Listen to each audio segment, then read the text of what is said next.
Hey everyone, Pathetic Ivy here, and welcome to another episode of Rival Talk. This video is part 2 of a two-parter analysing Shadow, so I'll be going off the assumption that you've seen part 1. With that out the way, let's get on to the video. Our story begins with a character I kinda glossed over in the first video, Rouge the Bat. Rouge is a treasure hunter and agent of Gun who was helping Eggman and Shadow during the Space Colony Ark incident. Rouge is scrounging around an old Eggman base to find that Shadow is still alive. Shadow had been kept inside a pod since his fall to his death. Shadow awakes and helps Rouge from the guard robot E123 Omega. Trying to stop a conflict, Rouge gets Shadow and Omega to team up, as Omega wants to get back at Eggman for putting him in such a lowly position. But there is just one problem. Shadow can't remember anything. Not Eggman, not Rouge, not Sonic, not Maria. So they all team up to find Eggman. From this point, Shadow goes on an arc because they find a Shadow android in one of the locations, and he starts to question if he is the real Shadow or just a robot. The arc concludes with him not asking Eggman for answers and being content with the fact he may not be the real Shadow, but he is still real to himself. A good end to a good arc.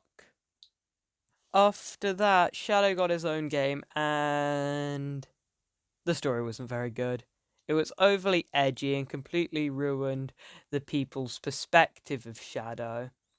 Although I actually kind of like the gameplay and premise of Shadow the Hedgehog, but it did start the idea that Shadow was this over-the-top edgelord who cared for nothing and nobody. For the sake of the video, all you need to know is that Shadow started having memories of Maria, which led him to get his memories back via the Chaos Emerald, and there were some aliens, and Gerald is now the good guy or something. I don't know, the story is really weird. Moving on. After this, we got peak Shadow in the form of Sonic 06. He started working with Rouge and Omega as gun agents, and the chemistry throughout the three is really good. Shadow also goes on this arc about if the future may hold troubles, he will not hold it to the people of today, and damn, it's really well written and doesn't feel cringy at all. Shadow shows a lot of emotions and just characterized really well. Like I said, peak Shadow. But after this, things took a turn for the worst. He went the way of the Knuckles. The writers started interpreting Shadow as this really edgy guy when he only had a little edge to him beforehand. But no, they cranked up his edge to 11 in future games. Shadow mainly disappeared from the mainline games, but in the spin-offs he was shown about not caring about anyone, even his closest friends like Rouge or Omega. He also stopped caring about his promise to Maria and just became this dumb rival to Sonic as their banter became, I have no friends, therefore I am cool. Shut up, Shadow! This really is a shame because Shadow in earlier games was this really cool and interesting character and is my favourite character in the series. But there is a light at the end of the tunnel, that being Sonic Forces. I know, a lot of people disagree, but I think Shadow's portrayal in here is a big upgrade. Although there are some edgy lines here and there, within his little prequel story and within the game itself, he is portrayed as caring about his friends, and when he saved Sonic from a fake Shadow, there was no cocky line, he just did it and began to help the gang in the fight towards Eggman.